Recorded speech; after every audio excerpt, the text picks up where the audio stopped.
Ya Allah. Terus bagaimana hubungan dengan anak saya yang sekolah di pesantren, Pak? Ini mau nanya, Jika sudah bersuci atau berwudu, Terima kasih, kemudian Bapak. bersentuhan dengan wudunya batal. Wudunya batal. Bismillah, Assalamualaikum warahmatullahi wabarakatuh. Alhamdulillahi wassalatu wassalamu ala rasulillah wa ala alihi wa sahbihi ajmain, amma ba'd. Ahlan wa sahlan wa marhaban bikum, pemirsa Fata TV dan juga pendengar sekalian dimanapun Anda berada. Alhamdulillahi rabbil alamin, segala puji bagi Allah, senang sekali rasanya bisa kembali menyapa Anda dalam acara live interaktif favorit kita, live interaktif mengenal akhlak Rasulullah Sallallahu Alaihi Wasallam bersama guru kita, Ustadz Dr. Sufyan Fuad Baswedan Emma Fizullah Ta'ala. Dan Alhamdulillah beliau saat ini telah terhubung bersama kita di studio Jakarta. Mari kita sapa terlebih dahulu. Assalamualaikum Ustadz. Waalaikumsalam warahmatullahi wabarakatuh. Masya Allah. Kaif halukum Ustadz? Gimana kabarnya Ustadz? Alhamdulillah sehat. Sehat Ustadz ya. Mudah-mudahan antum dan pemirsa juga semuanya sehat. Amin Ustadz, amin. Alhamdulillahirabbil alamin. Tapi Ustadz, jazakumullah khairan Ustadz sudah mau menyempatkan waktunya untuk bisa membersami kita di sore hari ini. Barakallahu fikum. Baik.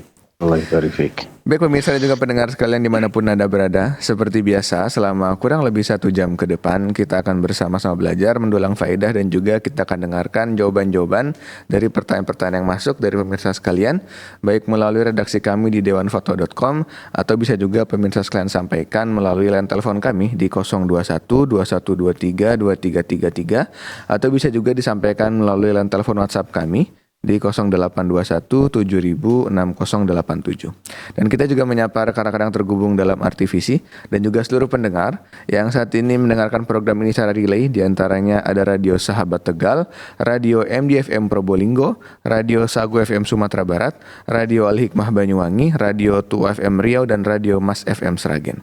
Dan kami juga mengajak pemirsa sekalian untuk bisa memanfaatkan peluang berjuang bersama Fatwa TV dalam dakwah yang mulia ini melalui rekening aktif kami seperti yang bisa Anda saksikan pada layar kaca Anda sekalian di rekening Bank Syariah Indonesia atas nama Fatwa TV di nomor 777 184 1842. Baik, pemirsa sekalian dan juga pendengar dimanapun Anda berada, tanpa berlama-lama lagi, mari saja kita mulai sesi tanya jawab kita pada sore hari ini. Mohon izin Ustaz, kita mulai dari pertanyaan pertama Ustaz ya.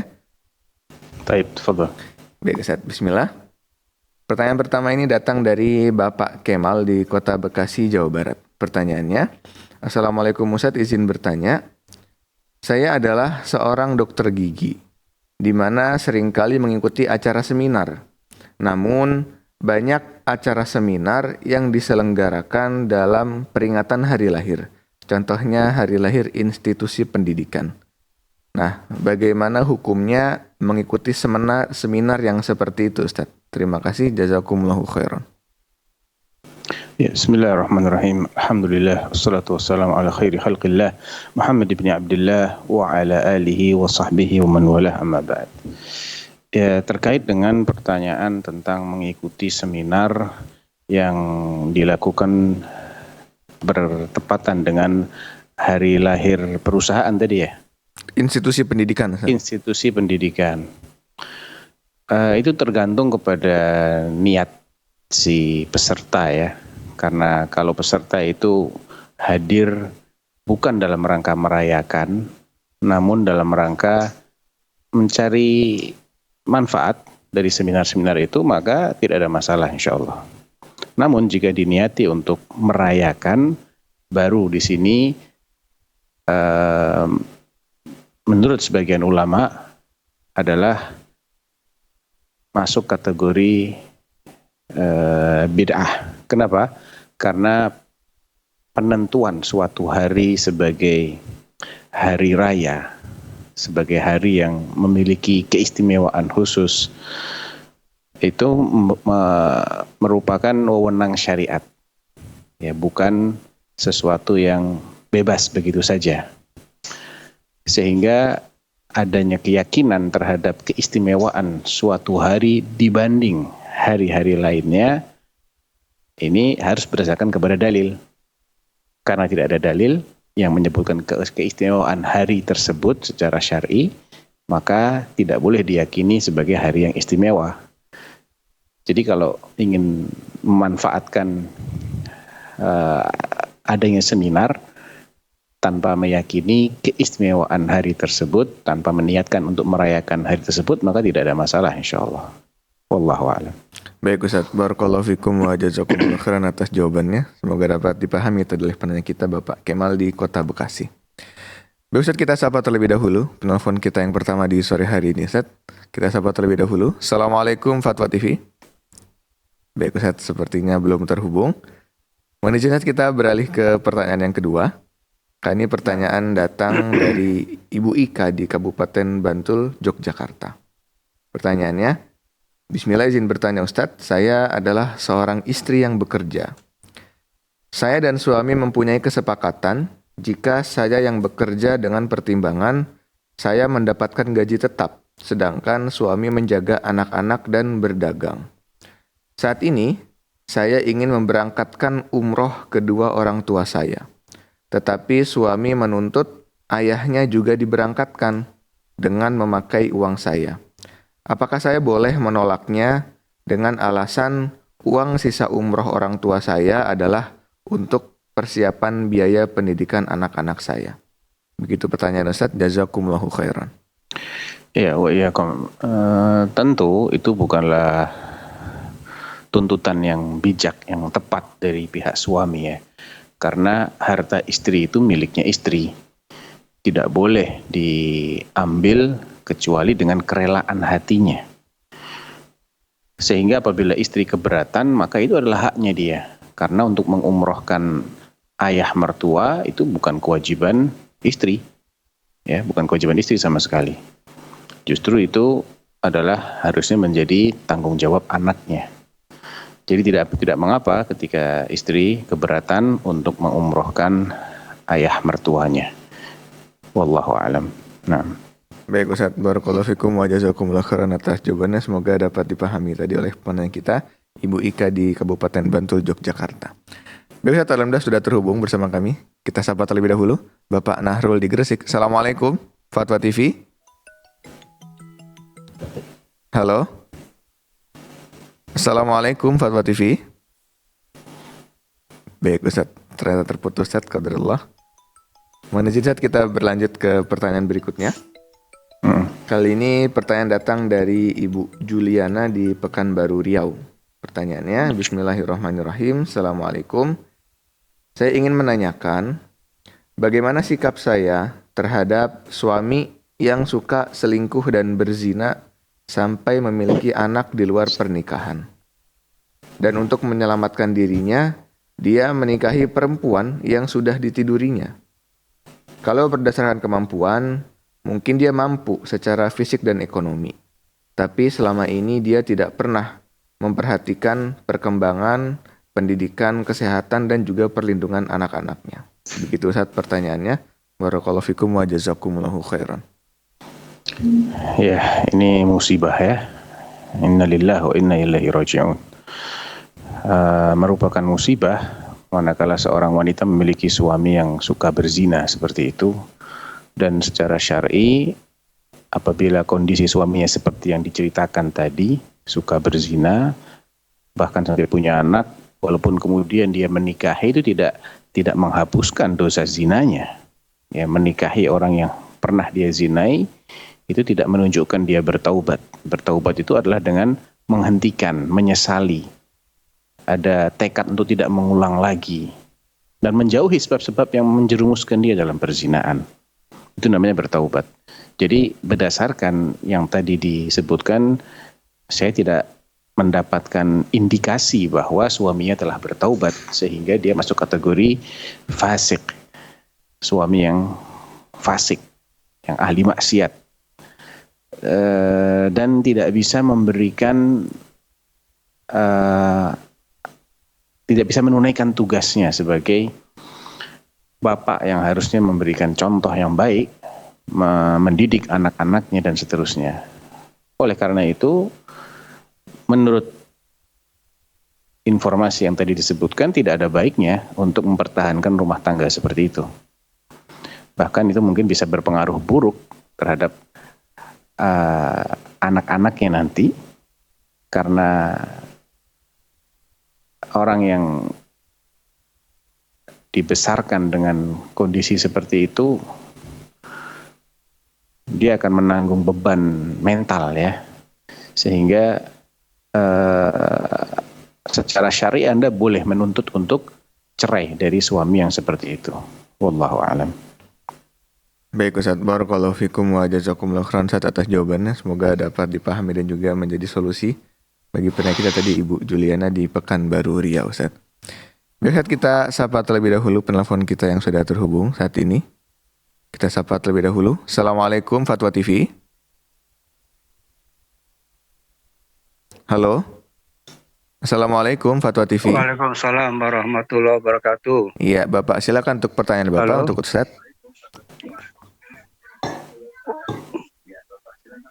Iya, Bapak silakan. Ya, assalamualaikum warahmatullahi wabarakatuh, Ustaz. Waalaikumsalam warahmatullahi wabarakatuh. Ya, Pak, silakan. jadi seorang anak masih memiliki orang tua dan dia memiliki beberapa orang saudara kandung. Ya, ada saudara kandung yang ya sudah berkeluarga dan ada juga yang belum. Nah, kalau memberikan nafkah kepada orang tua itu kan hukumnya wajib, Ustadz ya. Iya, betul. Nah, bagaimana kalau kita sodako atau membantu saudara-saudara kita itu baik yang sudah berkeluarga maupun yang belum berkeluarga, tapi orang miskin itu, Ustadz. Apakah hukumnya wajib juga membantu mereka atau sunnah, Ustadz, atau mubah? Iya. Nah, demikian Ustadz. Jazakallahu khairan, barakallahu fikum. Jangan ditutup dulu, Pak. Wassalamualaikum Sebentar, warahmatullahi wabarakatuh. Halo Bapak, jangan Sebentar, diputus Pak. dulu. Sebentar. Jangan diputus dulu. Halo Pak, Pak Halo, Saleh. masih terhubung? Iya, silakan. Iya, Iya, saya baik, mau Pak. tanya, Halo, baik, Ustadz. yang Halo. Bapak ceritakan itu, yang akan membantu saudara kandungnya itu laki-laki orangnya atau perempuan?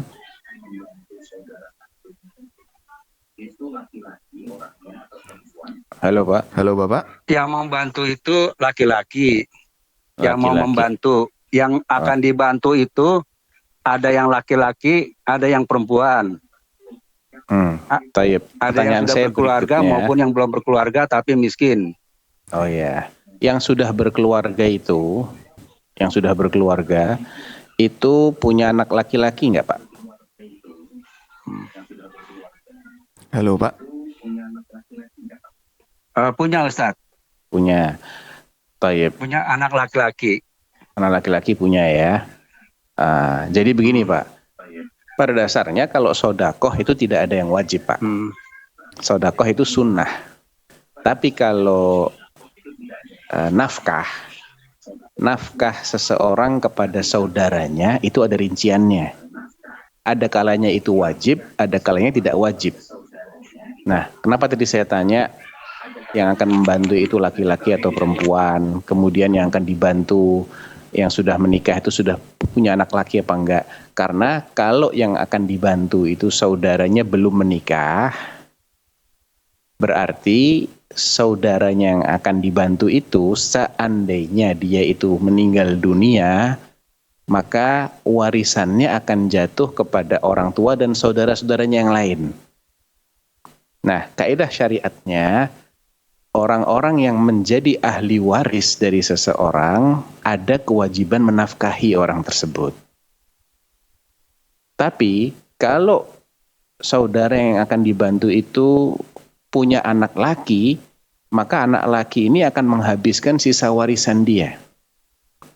Sehingga tidak menjadi kewajiban bagi saudaranya untuk membantu orang tersebut karena saudaranya bukan lagi ahli waris. Bisa difahami nggak Pak? Untuk menafkahi tidak ada kewajiban. Kalau membantu baik, membantu selagi mampu itu sesuatu yang sangat mulia. Tapi tidak bisa dikatakan dia wajib membantu. Ya, membantu itu sifatnya kalau tidak masuk kategori nafkah, maka tidak wajib. Ya, tapi itu sangat dianjurkan, ya, sangat dianjurkan dan pahalanya besar. Nah, Baik Ustaz, barakallahu fikum wa jazakumullahu khairan atas jawabannya. Semoga dapat dipahami penanya kita ya, Bapak Saleh Haji di Bengkulu. Baik Ustaz, kita kembali beralih ke pertanyaan berikutnya. Ini pertanyaan datang dari Taufik Nurrahman di Kabupaten Demak, Jawa Tengah. Pertanyaannya, Assalamualaikum Ustaz, apa hukum balapan seperti MotoGP dan F1 saat begitu pertanyaannya. Barakallahu fikum wa jazakumullahu khairan. Ya, kalau cuman untuk balapannya itu saja, ya artinya dia sebagai pembalapnya gitu ya, yang ikut mengendarai mobil atau motor tadi, maka saya khawatir itu sesuatu yang tidak diperbolehkan. Karena pertama dia berbahaya, ya, membahayakan keselamatan, dan taruhannya bisa nyawa di situ, ya, atau paling tidak mungkin patah tulang, ya, bahkan bisa meninggal dunia, dan itu dialami oleh beberapa pembalap ya. Ada yang cacat permanen, ada yang meninggal dunia karena kecelakaan dalam MotoGP ataupun F1 tadi, dan tidak ada maslahat syar'i sama sekali di balik itu. Kalau itu dijadikan sebagai profesi, maka itu masuk juga ke dalam hadis Nabi, la sabaqa illa fi khuffin au hafirin au nasl, fi naslin au khuffin au hafir. Tidak boleh ada lomba balapan, ya, kecuali yang berkaitan dengan memanah, ya, bukan balap memanah, tapi lomba memanah atau balap kuda atau balap unta. Kalaupun ada yang dikiaskan ke ketiga hal ini, maka harus mengandung maslahat syar'i di situ. Apakah itu memperkuat fisik seseorang, yang itu ada manfaatnya ketika dipakai untuk jihad fisabilillah, ataukah memperkuat dari segi keilmuan dia. Karena jihad itu bisa dilakukan dengan senjata, bisa juga dengan ilmu. Sedangkan balap mobil, balap motor tidak ada kaitannya sama kemaslahatan syar'i sedikit pun, sehingga masuk ke dalam perlombaan-perlombaan yang terlarang. Apalagi kalau sampai, dan itu berpotensi mencederai, bahkan menyebabkan kematian, sehingga semakin kuat larangannya. Wallah. Baik Ustaz, barakallahu fikum wa jazakumullahu khairan atas jawabannya. Semoga dapat dipahami ya oleh penanya kita tadi, Bapak Taufik Nurrahman di Kabupaten Demak. Baik Ustaz, kita kembali beralih ke pertanyaan berikutnya. Kali ini pertanyaan datang dari Ibu Aminatul Ifah di Kabupaten Probolinggo, Jawa Timur.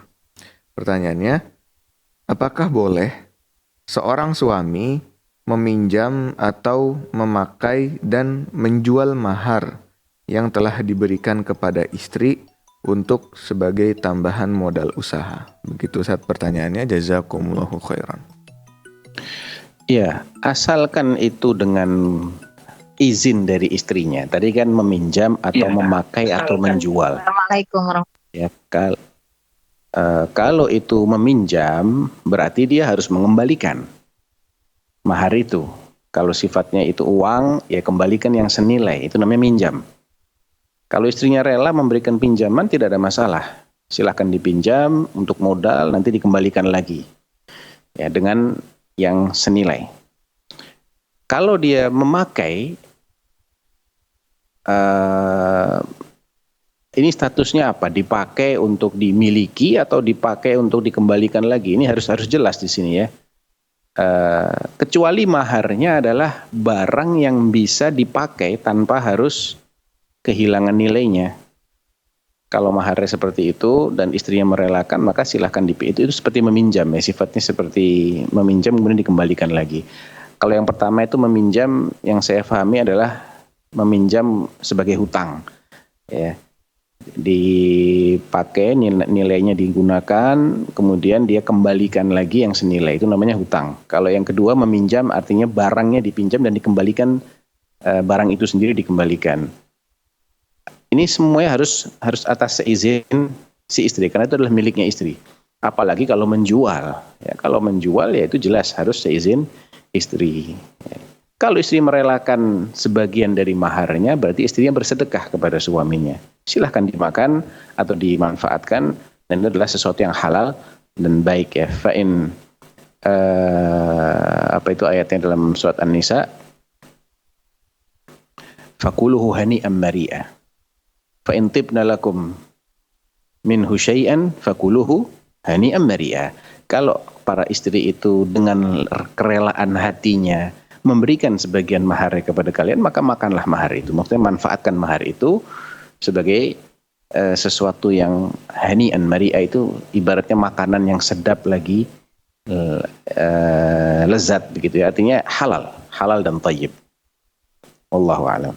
Baik Ustaz, barakallahu fikum wa jazakumullah khairan atas jawabannya. Semoga dapat dipahami ya oleh penanya kita tadi, Ibu Aminatul Ifah di Kabupaten Probolinggo, Jawa Timur. Baik Ustaz, kita sapa terlebih dahulu penelpon kita di sore hari ini, ada Ibu Nuriyati dari Padang. Kita sapa terlebih dahulu. Assalamualaikum Fatwa TV. Halo Ibu, Assalamualaikum Fatwa TV. Halo, Assalamualaikum Fatwa TV. Bisa mendengar suara Anda, Ibu? Halo? Assalamualaikum. Ya, Assalamualaikum, Ustaz.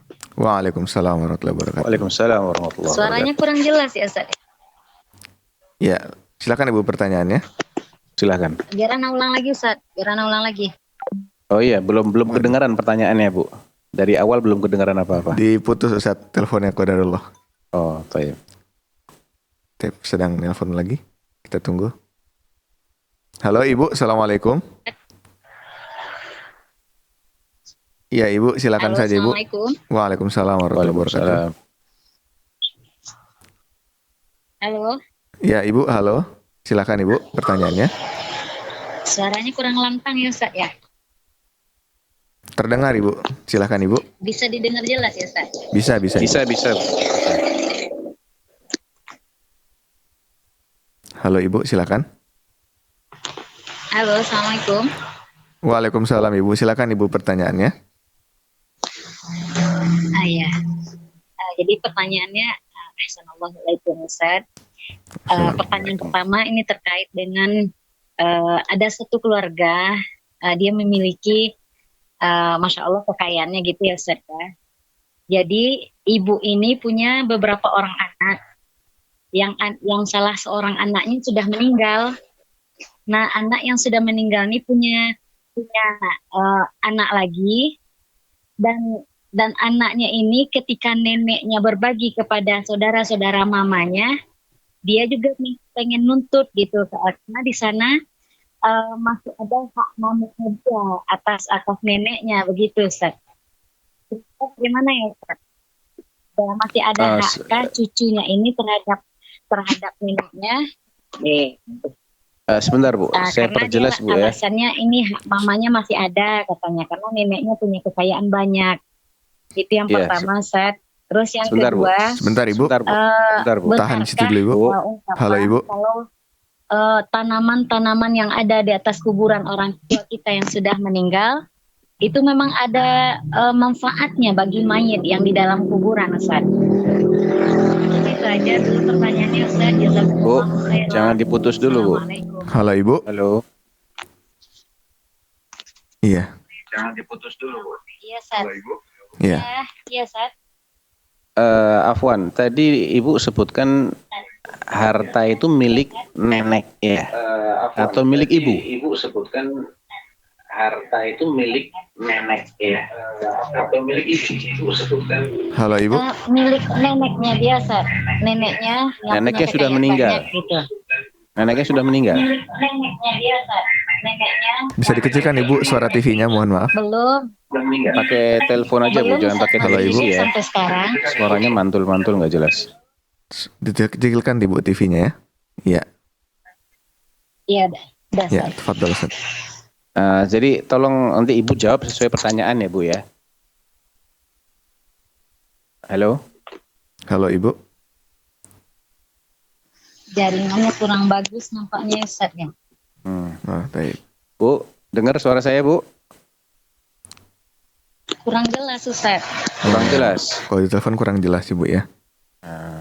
Jadi neneknya ini, maaf Ustaz, neneknya ini masih sampai sekarang masih hidup. Dan beliau punya 7 orang anak. Salah seorang dari anaknya ini udah meninggal. Jadi anak yang udah meninggal ini punya anak lagi gitu Ustaz. Jadi kebiasaan neneknya ini mungkin setiap momen apa aja dia bagi anaknya yang 7 ini gitu loh Ustaz. Jadi yang anaknya yang cucunya tadi nuntut dia masih ada hak atas mamanya, dia bilang gitu Ustaz. Nah, cucunya ini masih ngotot karena mamanya walaupun udah meninggal kan ada hak di atas yang 7 orang ini gitu Ustaz. Jadi ya, yang Ustaz, meninggal itu anak perempuan ya. Halo Ibu. Yang meninggal anak perempuan ya Bu ya. Halo Ibu. Ya, anaknya ibu ini perempuan. Perempuan. Toyib. Anaknya yang lain-lainnya ada yang laki-laki? Ada yang laki-laki nggak? Mungkin ya dengar dari ini aja Ustaz. Bu, halo. Halo Ibu. Anak-anaknya yang masih hidup ada yang laki-laki nggak? Selain cucunya itu, Halo. si nenek itu punya anak yang laki-laki nggak? Halo Ibu. Nggak jelas Iya, ya. kurang jelas, Jadi saya Ustaz. jawab aja dengan 2 kemungkinan ya. Nah, Jadi kalau cucunya ini berasal dari anak perempuan, maka sejatinya tidak mendapatkan warisan, dan ini juga bukan dikatakan warisan karena masih hidup ya neneknya ya, hanya pemberian saja. Namun kalau itu nanti meninggal neneknya, maka hartanya itu turun kepada anak-anaknya yang masih hidup saat atau setelah nenek ini meninggal. Ya. Kalau di antara mereka ada yang laki-laki, maka harta warisan itu hanya dibagikan kepada anak-anaknya itu. Yang laki-laki mendapatkan 2 bagian, yang perempuan mendapatkan 1 bagian. Cucunya tidak mendapatkan apa-apa dalam hal ini. Ya, karena sudah habis terbagi dengan ahli waris yang lebih dekat kepada si mayit, yaitu anak-anak kandungnya. Namun kalau anaknya itu tidak ada yang laki-laki, semuanya perempuan, dan cucunya ada yang laki-laki, maka cucunya mendapatkan bagian. Ya, cucunya mendapatkan bagian di sini. Jadi itu kalau statusnya sebagai ahli, sebagai warisan ya. Tapi kalau neneknya masih hidup, dia ingin membagi-bagikan, memberikan sekedar pemberian, maka tidak wajib si nenek ini memberi kepada cucunya. Ya, namun dianjurkan dia memberikan kepada cucunya, karena itu adalah bentuk santunan ya. Tapi itu bukan suatu kewajiban. Ya, bukan suatu kewajiban karena seseorang diperintahkan untuk berlaku adil kepada anak-anaknya. Adapun kepada cucu maka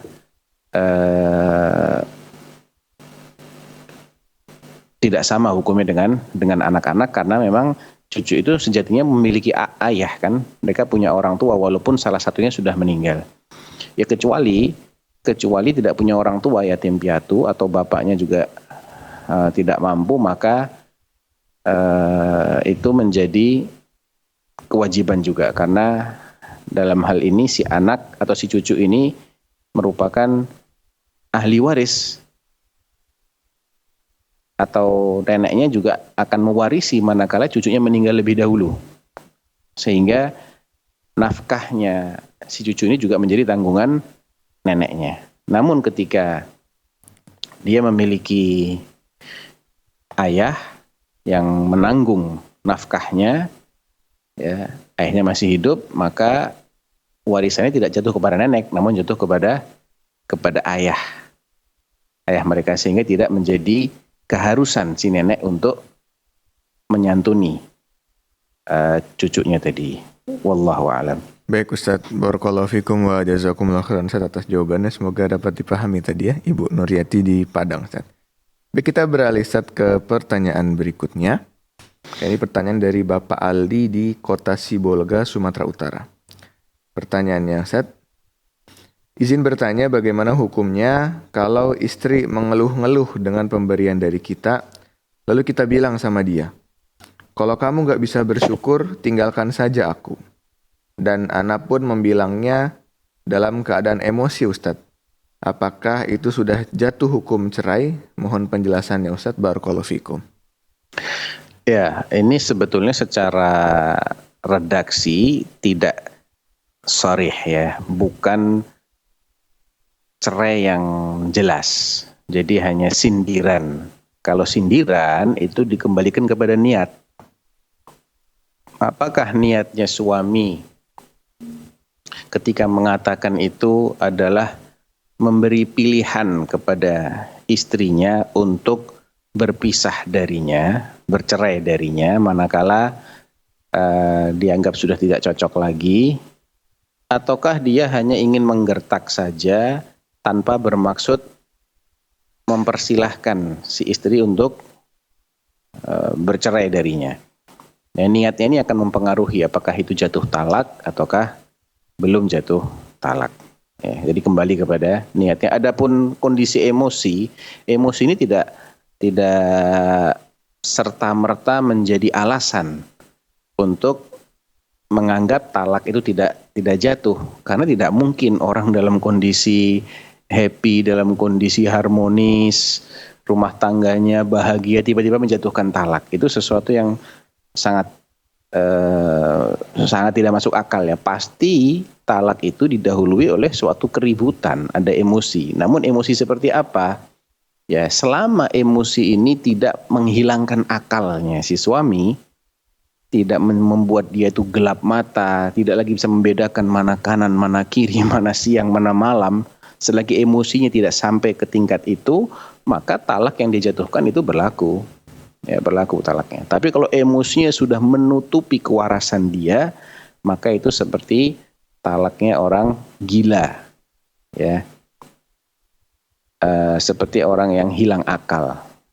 Nah, jadi tidak berlaku kalau emosinya sudah seperti itu. Tapi kalau masih bisa mengontrol dirinya, menyadari suasana sekelilingnya, maka masih jatuh talak. Manakala memang dia meniatkan untuk menjatuhkan talak. Tapi kalau tidak ada niat untuk menjatuhkan talak, maka tidak jatuh talaknya.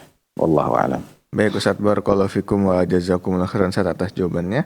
Semoga dapat dipahami oleh penanya kita tadi, Bapak Aldi di Sibolga, Sumatera Utara. Baik, kita beralih ke pertanyaan berikutnya, Ustaz. Mungkin pertanyaan terakhir pada sore hari ini. Pertanyaan dari Bapak Akmal di Kota Palembang, Sumatera Selatan. Pertanyaannya, Assalamualaikum, Ustaz. Saya bekerja di Kemenak.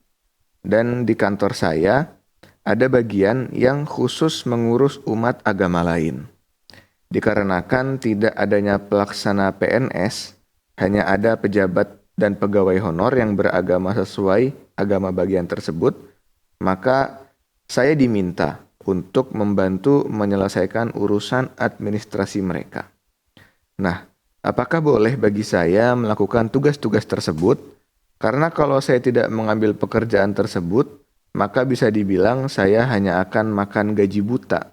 Karena saat ini hanya itu pekerjaan yang tersedia. Barakallahu fikum, Ustaz. Saya kok kurang jelas ya. Jenis pekerjaannya apa itu? Kurang jelas, Ustaz. Yang jelas beliau ini PNS gitu, Ustaz, ya, bekerja di Kemenak. Kemudian di kantor tersebut ada bagian yang mengurus umat agama lain. Nah, karena beliau mungkin pekerjaannya kosong atau tidak ada, dan beliau adalah seorang PNS yang terus digaji, maka beliau membantu, Ustadz, pekerjaan bagian tersebut yang mengurus administrasi umat-umat agama lain. Nah, apakah itu yang perlu diperjelas, yang dibantu itu terkait apa? Saya tidak punya gambaran terus terang. Jenis-jenis urusan yang biasa diurus oleh selain kaum muslimin ya. Saya tidak tahu urusan-urusan seperti apa. Kalau sekedar dia mencatat, misalnya ada orang non muslim menikah dicatat, maka nggak ada masalah di situ ya.